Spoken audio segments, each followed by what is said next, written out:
Hello everyone and welcome back to my channel. So in today's true crime video, we are going to be diving into the case of Sian Kingi. Before we do get into this case, I just want to give a quick disclaimer that this case does involve a lot of crimes against a child, a lot of sexual crimes. So if you are more sensitive to these kinds of cases, then please click out now. I will be back with another true crime video very soon for you to watch. So this is just your warning. I do also just want to point out, as I do before all my videos, that I am in no way professional. I do not work in any areas of crime investigation or law. I just simply like to review and learn about different crime cases from all over the world. So all this information is from online sources that are available to you guys and the general public. No disrespect is intended towards anyone I may mention in this video or any of my other videos. So with that being said, let's just dive on into the video. Sorry, also, I am just working with natural light, so I am so sorry if the lighting comes in and out. It's sort of a cloudy day, so I do apologize if that is annoying for you. So Sian Kingi was a 12-year-old schoolgirl living in Noosa, Queensland, Australia, but she was actually born in New Zealand and raised in Australia. Teachers described Shan as a very quiet and well-behaved girl. She was very, very popular amongst her classmates and she loved to socialize. People said that she charmed everyone that she met due to her good manners, and she had beautiful golden straight hair that she'd inherited from her mother, but had an olive complexion and big dark eyes from her Maori father. She loved to do ballet and play on the school netball team, and at just 12 years old, as I said, Shan stood at 167 centimeters, which is super tall for a 12-year-old girl. So she just stood out wherever she went, and it gave her a very good height advantage when playing sports with school. So at 3:30 p.m. Friday, November the 27th, 1987, the school bell rang out over Sunshine Beach School, which is where Shan attended as a Year 7 student. She rushed out and grabbed her absolute prized possession, her bright yellow Repco racing bike, and she headed off to meet her mother Linda at the shops, where they were going to pick out some fabric to make into a skirt for a birthday party that Shan was attending that coming Sunday. Shan picked out some fabric that she liked for her skirt, and they were heading out of the shop when Linda Kingi realized that she needed to pick up some bread from the bakery for her family. Shan didn't really want to wait for her mother at the bakery. She was tired. It was Friday. She's just gotten out of school and she wanted to get home and start preparing for the weekend. So she just told her mother Linda that she was going to ride home on her bike like she had done multiple times before. Noosa in the 80s, and I guess Australia in the 80s, was very different to what it is now. Noosa was a very tight-knit, close community, and it was absolutely safe and normal to let your 12-year-old daughter ride a short way home, especially because she'd done it so many times before. So at 4:45 p.m. that afternoon, Shan parted ways from her mother and began the 1-kilometer journey back on her bike to the family home. Shan rode through a park called Pinaroo Park, which is a large national park in Noosa Heads, and it actually backs onto Noosa Junction, which is where the shops were. It was basically very frequently used by walkers and bike riders and dog walkers to go from Noosa Junction back to the Noosa suburbs, which is where people lived, or going from people's houses in the Noosa suburbs to the junction. So it just connected the two together. Even though Pinaroo Park was used by lots of people in Noosa Heads, it was a very, very large national park, and it did have a lot of secluded areas, and it was known for late night hangouts and sort of parties and things like that. Shan's mother Linda selected a loaf of bread, paid for it, and the whole transaction only took about 1 to 2 minutes. So she literally left the bakery only a couple of minutes after Shan. It was not a long transaction at all. Linda then set off from the junction and also walked through Pinaroo Park, but on a different track to what Shan did. Linda absolutely expected to see Shan and her bike at home before her, since Shan rode her bike and Linda was on foot walking. Linda then arrived back to the family home, but noticed that Shan and her bright yellow Repco racing bike were nowhere to be seen. Linda was not at all worried about this. She just expected that her daughter had run into some friends, maybe when she was going through Pinaroo Park or by her house, and that they were just chatting about the upcoming party this Sunday, because Shan was really, really excited for this weekend. So she just without a doubt thought that Shan would be turning up any moment. However, when dusk approached, Shan was still nowhere to be seen, and Linda was getting slightly worried at this point because she knew that Shan was not prone to misbehave or stay out for longer than she knew she was allowed to. Linda began to call around to some of Shan's friends' families and see if maybe she was there, maybe she stopped for dinner and just didn't even realize the time. But unfortunately, all the responses from Shan's friends was that they had not seen her since 3:30 p.m. when the school bell rang out and she left. By this time, Barry Kingi, Shan's father, had returned home from work a little after 8 p.m. and was quickly alerted to the fact that his wife had not seen their daughter since 4:45 p.m. when they parted from the junction. So both Linda and Barry Kingi set off in Barry's ute to try and retrace Shan's steps through Pinaroo Park, and they were hoping to just find her along the way. When the two arrived at Pinaroo Park, it only took them a matter of minutes to stumble across Shan's bright yellow Repco racing bike just lying discarded on its side on the side of the track. They looked around hoping that they could see Shan if she maybe had fallen off like into some bushes or something, but she was just absolutely nowhere to be seen. Linda and Barry both knew their daughter would never intentionally leave her bike just sitting there discarded on the side of the track. As I said, it was her absolute prized possession, and they know that Shan would never leave her bike willingly, so this was a huge cause for concern. The couple took Shan's bike and placed it in the back of Barry's ute and headed straight for the Noosa police station. They arrived to the Noosa police station at around 8:40 p.m. that night and presented Shan's photo to Detective Bob Atkinson, and Atkinson actually knew who Sian Kingi was because she played on the same netball league as his daughter. The Kingis assured police that it was very, very out of character for Shan to not come home after nightfall and to also discard her prized possession bike. Atkinson went back with the Kingis to Pinaroo Park where they had found their daughter's bike to see if again maybe Shan had fallen unconscious nearby or something, but unfortunately Shan again was just nowhere to be seen. As well as Shan being missing, so were all her belongings. There was no belongings around her bike. She had a backpack on from school, she had shoes, so it was just very, very bizarre. Once back at the police station, Shan was immediately reported as a missing person, but detectives remain positive that Shan would turn up. I mean, it was Noosa in the 80s, as I said before. It was a very tight-knit community, very safe. Nothing really went on there, so they were very, very positive that she would show up. The police decided to ring the local newspaper to see if they could run Shan's missing person photo and article in the next morning's paper. However, the newspaper informed them that it was already the cutoff time for additional stories to be added into the paper, but thankfully they made an exception because they saw how serious this case was, and Shan's photo and her missing persons article was run in the next morning paper. It was the 80s, so social media wasn't really a thing, so the newspaper was the best way to try and get as many possible leads into Shan's disappearance as possible. An incident room was immediately set up at Noosa police station, and an incident room is basically just a dedicated room for an urgent case that needs to be solved, I guess. So it's just a dedicated room. So one was set up for Sian Kingi's disappearance. The next day, when Shan's photo was run in the local paper, lots of members of the public were calling into Noosa police station saying that they had definitely seen Shan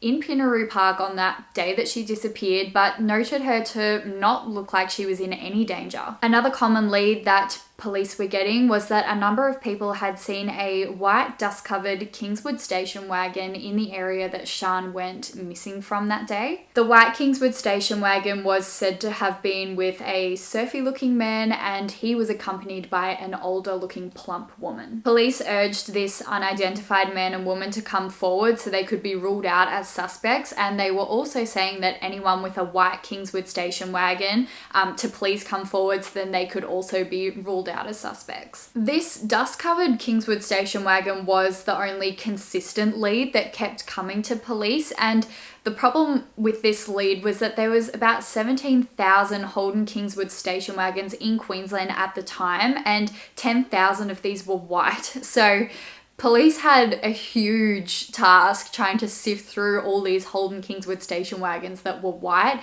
seeing if they related to Shan's case in any way. Of course, this would have been incredibly time consuming for the police. Searches were made in creeks and bodies of water by detectives, as well as aerial and ground searches, and to try and trigger people's memories, a mannequin was placed in the area Shan disappeared from, which was clothed in the school uniform Shan was wearing that day, which was a blue and white summer striped school dress. On Sunday, so 2 days after Shan's disappearance, 2 witnesses came forward to police saying that they had some information that might be relevant. These 2 witnesses were actually a couple, so they were together, and they said that they were sunbaking at Castaway Creek when they had an interaction with a unidentified male. I couldn't find anywhere online what this interaction with this male was or what actually happened, but I'm assuming because she reported it to police, it wasn't a pleasant one. The witness then said that this man was accompanied by an older looking woman, and the 2 left Castaway Creek in their dust-covered Holden Kingswood station wagon. The witness said that the couple, and the man especially, was acting just very, very suspiciously, so the couple actually jumped in their own car and followed the white Holden Kingswood station wagon. They actually got the number plate of the white Holden Kingswood station wagon that they were following, and they wrote it down and gave it to Constable Beck. The number plate read LLE429.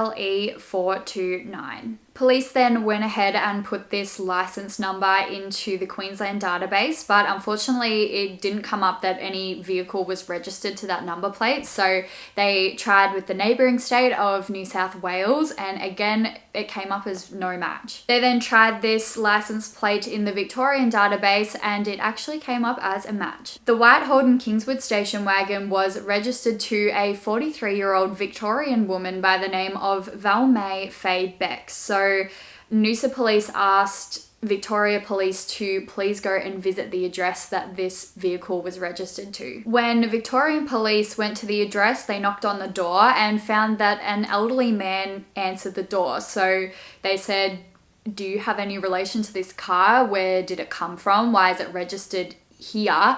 And the elderly man said that it was actually his 33-year-old stepson's car, and his name was Barry John Watts. The elderly man then confirmed that Valmay Beck was indeed Barry John Watts' wife. Barry Watts and Valmay Beck had recently made a trip all the way from Western Australia down to Melbourne in a sedan, and when they were in Melbourne, they traded the sedan for a Holden Kingswood station wagon and registered it to Barry Watts' stepfather. The pair then both headed up towards Noosa in their white Holden Kingswood station wagon, and their whereabouts was now unknown. So 3 days after the first witness told police about their experience at Castaway Creek, another witness came forward and said that they had also seen a white Kingswood station wagon at Castaway Creek, and that the people accompanying the car, which was a man and an older looking woman, were acting very, very suspiciously, and the witness didn't know why. This incident occurred only 90 minutes before Shan's disappearance that Friday. So after having several witnesses coming forward about this guy and the older looking woman accompanying the white Holden Kingswood station wagon,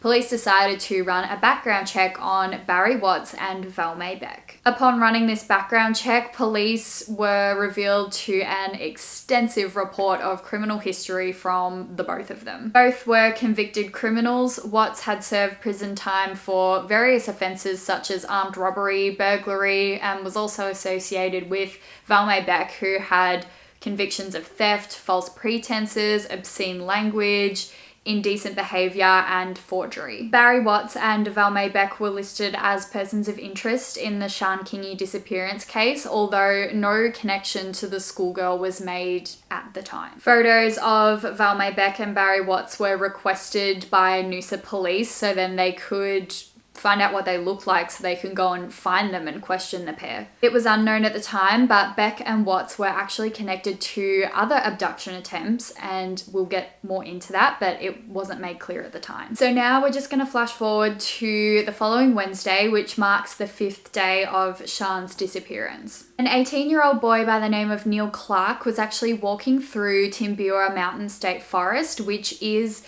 17 kilometers south of Noosa. He had just finished work for the day picking fruit, so he was walking back through the forest to go home when he was struck by a really foul odor. He told himself that if the smell was still there in the morning when he went to return to work, then he would investigate it further and see what it was. At 8:55 a.m. the next morning, Neil Clark returned to the forest to walk through to go back to work, and he confirmed that the smell was still lingering in the air. He followed the smell and went off the track slightly into the forest in the direction of Castaway Creek. Neil then spotted something near the bushes of the shallow creek and realized it was the body of a young girl lying face up in a blue and white summer school dress. Shocked and absolutely horrified, Neil ran back to his car and called the police to tell them what he had found and the exact location of the body. Authorities rushed straight to Timbiwa Mountain State Forest and followed Neil Clark into the forest where he had found the body. To their disbelief, they came across the body of who they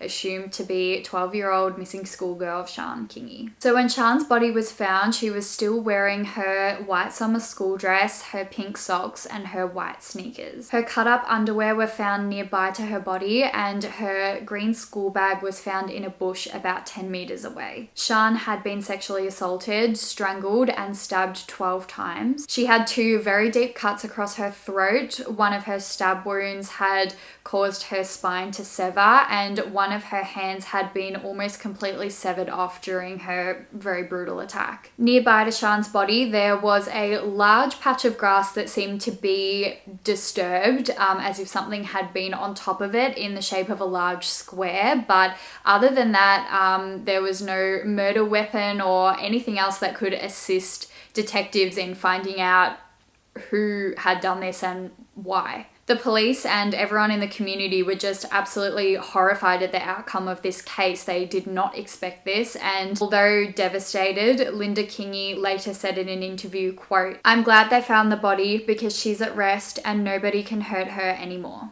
The Kingis expressed their gratitude to everybody that assisted in the case and the police for all their hard work. Despite all of police's efforts to try and find Shan before she was subjected to any harm, of course, this disappearance case had now shifted to a homicide investigation. Upon the discovery of Shan's body, the photographs of Barry Watts and Valmay Beck had actually come through to Noosa Police Station, which were the owners of the white dust-covered Holden Kingswood station wagon that was seen in the vicinity of Pinaroo Park when Shan disappeared that day. So not long after Shan's body was found, a witness by the name of Nicole Close phoned into police saying that she had had an encounter that she wanted to report with a white Holden Kingswood station wagon just after her shift at the hospital where she worked out as a nurse. She said she was making her way to her car when she suddenly saw a white Holden Kingswood station wagon just speeding towards her, but luckily she had gotten to her car in time and jumped inside.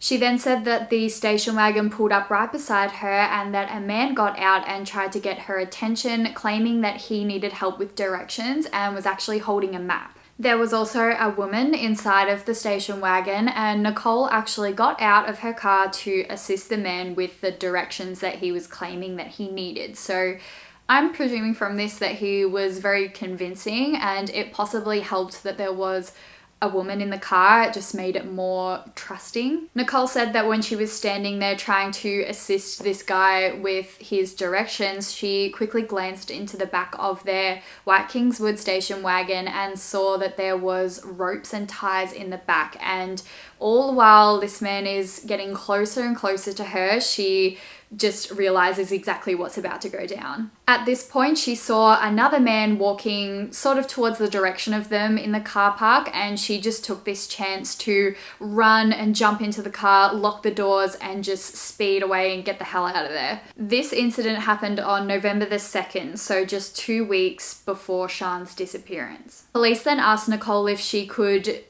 pick out from a photo lineup the pair she had the encounter with, and she picked the photographs depicting Valmae Beck and Barry Watts. Another witness then came forward and said that she had been involved in an attempted abduction, and she was held at knife point and was being forced to get into a white Kingswood station wagon. This person said that a man was trying to force her into the station wagon and that there was a woman present, and she actually ended up cutting the guy with his own knife on the hand, so she luckily escaped the pair. This person was also asked to identify her attackers from a photo lineup, and they also picked Valmae Beck and Barry Watts. So this was now enough for police to put out a national-wide alert for Valmae Beck, Barry Watts, and their white dust-covered Holden Kingswood station wagon. So at 4 p.m, the bulletin reached the local police station of a small town called Lowood, which is about 200 kilometers south of Noosa. Constable John Stair was actually almost out the door of the local police station when he saw the bulletin and realized that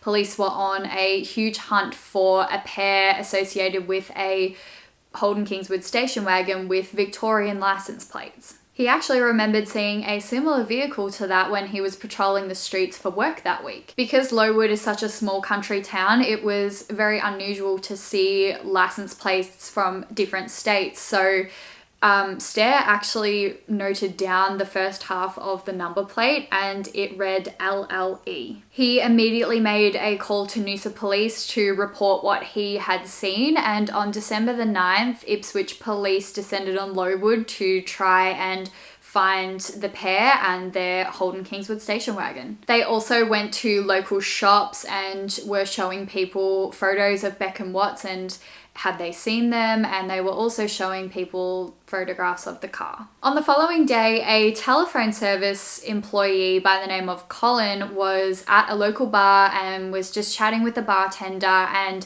the Sian Kingi case come up, and they were talking about how the police were searching for this man and this woman and this Holden Kingswood station wagon, and Colin suddenly remembered that he had seen a white Holden Kingswood station wagon with Victorian license plates when he was working up a telephone pole just recently. He had noticed the car because he was considering buying a similar model or the exact model for himself, and he actually remembered exactly which house this car was parked in front of. The next morning, Colin phoned the police and led them to the house that he believed he saw the white Kingswood station wagon out the front of, but unfortunately the car was nowhere to be seen and no one appeared to be home. Police then went ahead and door knocked around the local area, the neighbors, and asked if they had seen this car around the area, and lots of neighbors and people in the area had vivid recollections of there being a white Kingswood station wagon parked at the property. People also mentioned that the man accompanying the car would be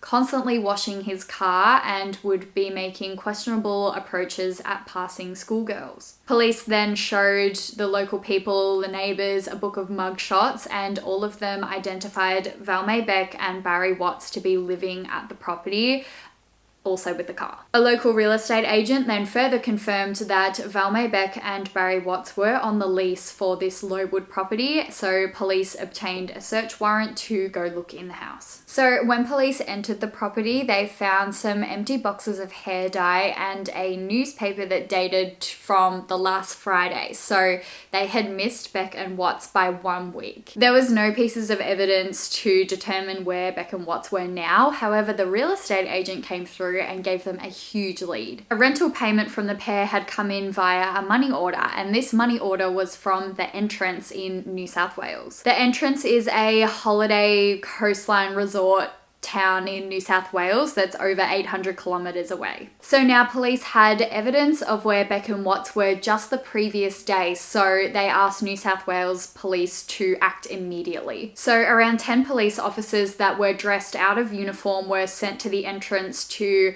look for the pair, and they were warned that Barry Watts was said to have carried a firearm with him. Within a couple of hours of police arriving at the entrance, one of them spotted a white Kingswood station wagon with the number plate reading LLE 429 leaving a supermarket car park. This license plate was also a Victorian license plate. Realizing that he'd just seen Beck and Watts's car, he slowly and discreetly tailed the vehicle back to a cheap looking motel where they pulled into. At 5 p.m. Saturday, December 12th, which was 9 days after Sian Kingi was found murdered, police burst into the motel room where Barry Watts and Valmae Beck were staying. To their surprise, Valmae Beck and Barry Watts didn't even resist. They were just arrested then and there, and they did nothing. So police then brought them down to the local police station, separated them, and immediately began their interrogation. The two of them spoke with police for around 12 hours, and at the beginning they were both very resistant. They weren't saying much. Barry Watts was even denying that his own mugshots were even him, and he was saying that he was never around Noosa at any of those times. Watts and Beck were reunited when they were in the police station during a break of their interrogation, and the two didn't seem to care about any of this whatsoever. They just didn't care about the case. They didn't care that they were being interrogated. They just didn't care at all. Watts told Beck to stick by him with their stories, which she promised to do from the very beginning. So the interrogation started back up again, and Valmae Beck was starting to crack. I think she could see that they had a lot of evidence, or, that they were looking very suspicious in this case and interrogation, and I think she decided to save her own back, and she sort of cracked. To save her own back, Valmae Beck started to tell police her version of events, and before I tell you her version of events, I just want to give a quick background on Beck and Watts, just to give you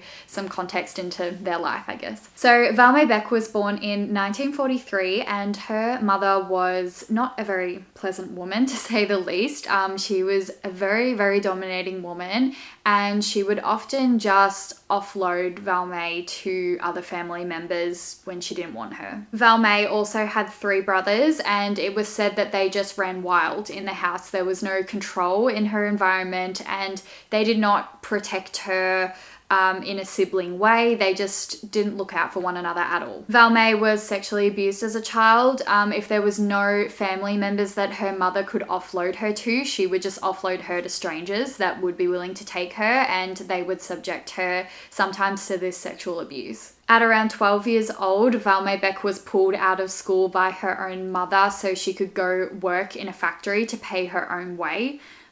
At 12. At 15 years old, Valmae Beck was registered as a neglected child, and between the years of 1961 and 1972, she was just in and out of prison for various offences.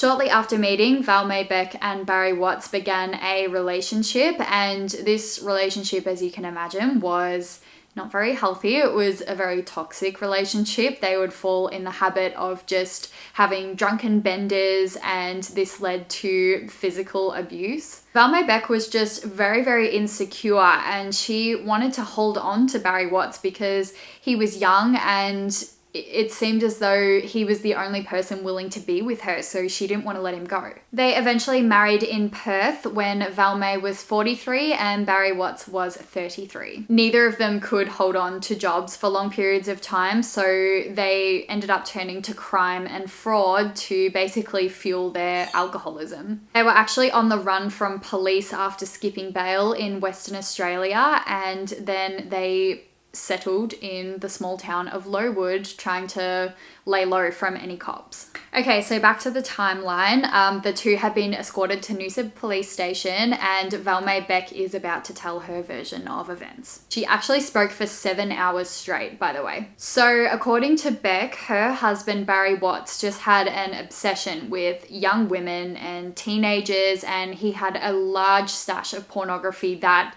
showed teenagers, or at least adults posing as teenagers. He would constantly criticize Beck for being overweight and old, and he always compared her to, you know, younger, slimmer, prettier girls that he desired. If Beck complained, he would just threaten to leave her for, again, someone younger, skinnier, and prettier than she was. He would always perv on young high school girls walking home in their school uniforms, and he even told Beck that his fantasy was to have sex with a young female virgin. Beck was obviously not happy that he was looking to be unfaithful towards her, but Barry Watts said that if she helped him with this fantasy, then he would be forever committed to her after this act. After drinking very, very heavily, the both of them went out into the suburbs, driving around looking for young women to abduct, which now that we know from the other witnesses that came forward,